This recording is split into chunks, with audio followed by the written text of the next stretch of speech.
A lot of political issues have been taking shape in the United States as of recently, particularly on the issue of gun control following the tragic situation at the Covenant Christian School in Nashville, Tennessee. Calls from various lawmakers for more gun control to prevent these types of tragic situations from happening has obviously been ongoing. Republicans have been countering that, claiming that, their rights are more important, so to speak, than gun control, and also obviously lots of other issues. Joining me now to discuss some of the latest, Jamaal Bowman. He is, of course, the congressman from New York's 16th Congressional District. Congressman, thanks so much for making the time.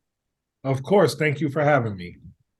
Let's just start out on the issue of the, again, tragic situation at the Covenant Christian School in Nashville. Obviously, whenever you have a situation like this, there is, I guess, bound to be some sort of, conversation about it in the political world, given that it is, lawmakers who would have the authority to, implement gun control, etc. But how can we ensure that the main focus in situations like this is put on, the families, on, the victims and their families, and ensure that it is depoliticized as much as possible?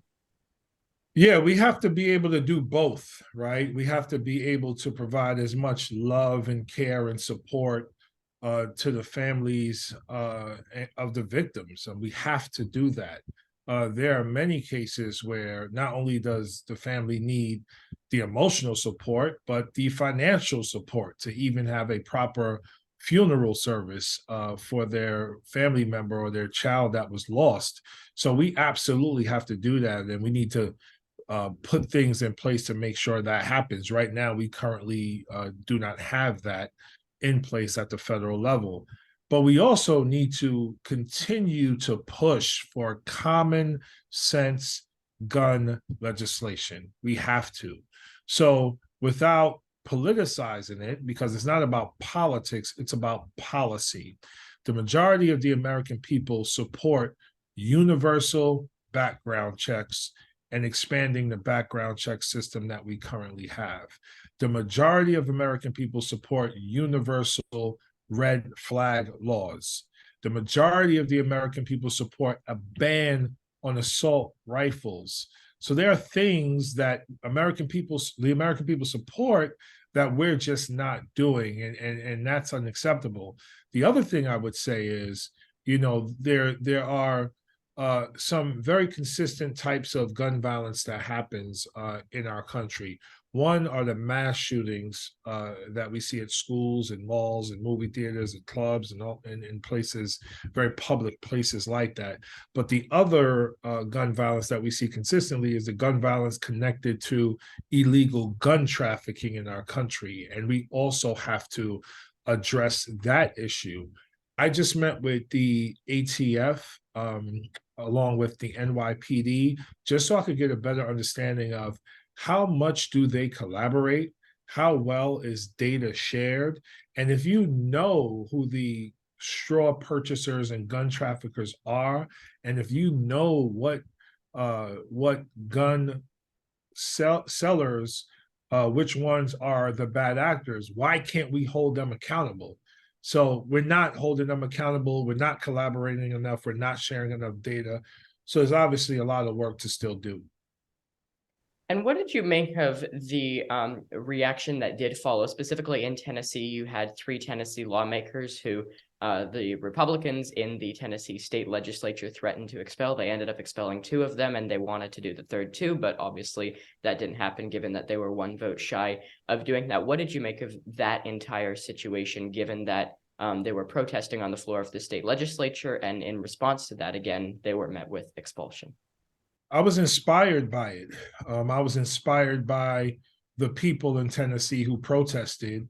I was inspired specifically by the young people, and I was inspired by the lawmakers who stood with the protesters demanding change. I mean, we had another 6 people killed in Tennessee, and 3 of them were 9-year-old children. I mean, 9-year-old children. We've had Uvalde in Uvalde, Texas. The kids were 7, 8, 9 years old. At Sandy Hook, they were 6 years old. We have Virginia Tech. We had Columbine, Pulse Nightclub, Las Vegas, Buffalo, New York, on and on and on and on. So they're tired, man. We're all tired, and we all want to see something transformational done. So I was inspired by the entire process. Yes, it was atrocious and undemocratic for them to be expelled out of their positions. Thankfully, they were immediately reinstated, and now they continue to inspire the entire country, and we need to follow their lead.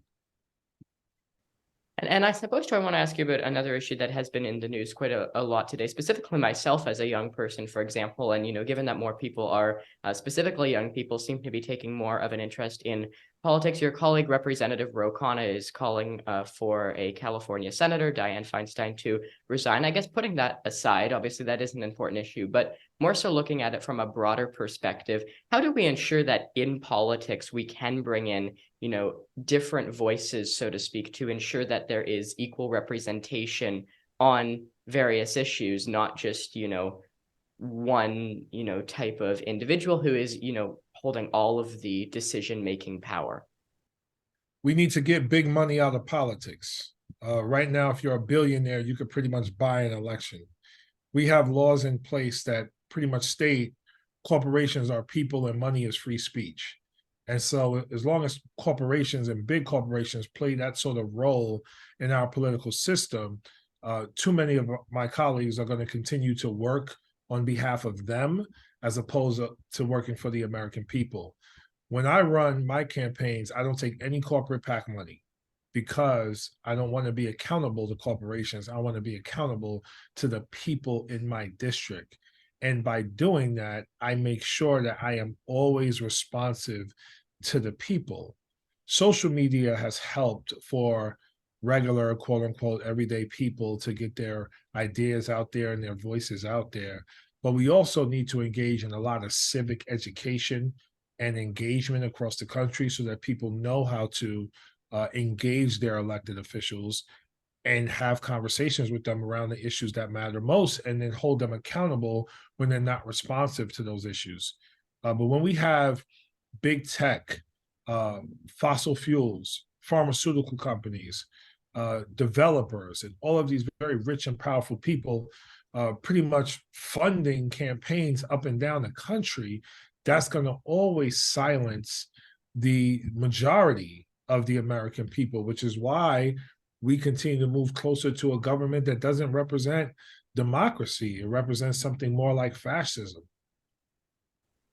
And moving forward, you mentioned kind of elections. Moving forward into 2024, when we look at how a lot of Democrats would obviously argue that since 2020, when President Joe Biden has taken office, he's been able to advance his legislative agenda quite far. From your perspective as a Democrat yourself, what should not just the White House, but Democrats in the Senate and the House put the focus on to ensure that they can expand on what was not necessarily an expected, not win in the House, but they did perform quite strongly in the House in 2022. How can they expand on that? And what do you think President Joe Biden should be, looking towards? Do you think, as many people are, discussing, do you think he should be looking to put his name on the ballot again? I mean, that's up to him. If he runs, I'm going to support him.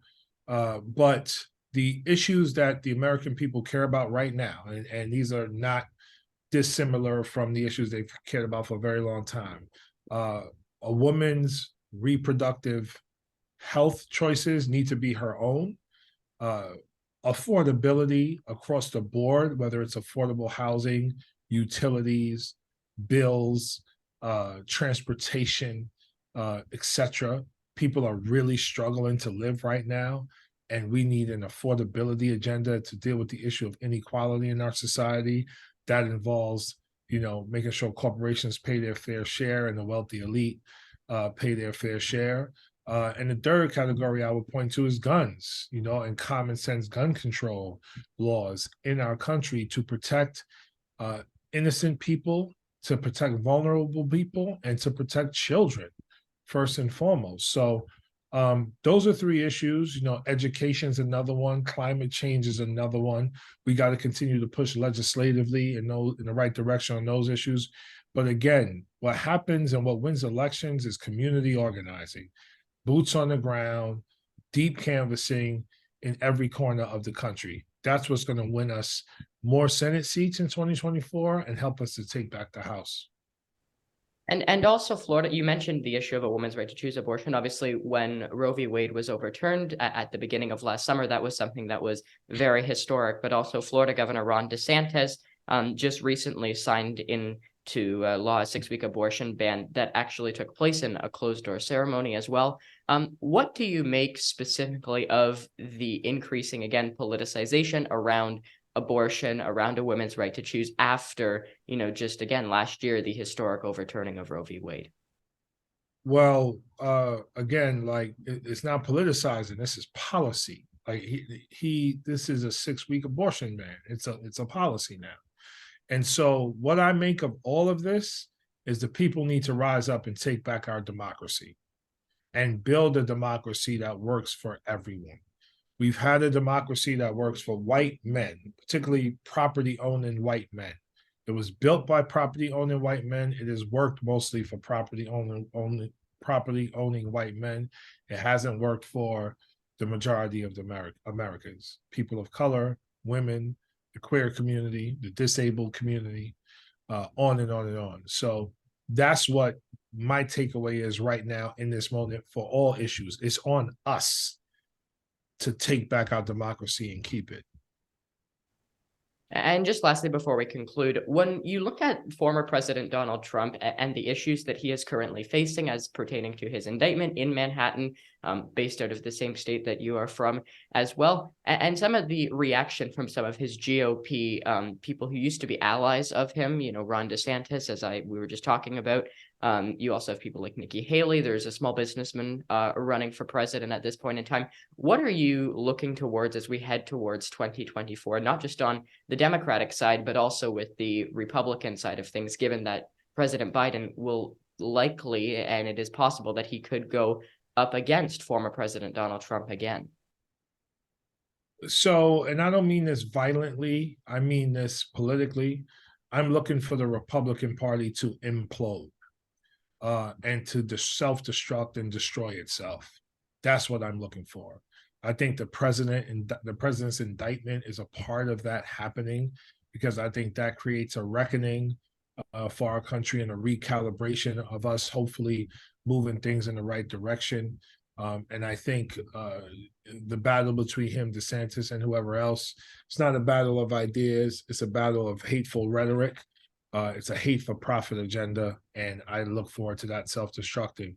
For us, are we inspiring the tens of millions of people who do not consistently vote in elections? Are we inspiring them to get engaged, get involved, believe in us, and to help us govern this country? That's what we should be doing. That's what we have to do. That's the work I'm going to be doing over the next 12 months or so. All right, well, we'll leave it there. Congressman Jamaal Bowman. Congressman, thanks so much for making the time. Really appreciate it. Great chatting. Thanks. Appreciate it.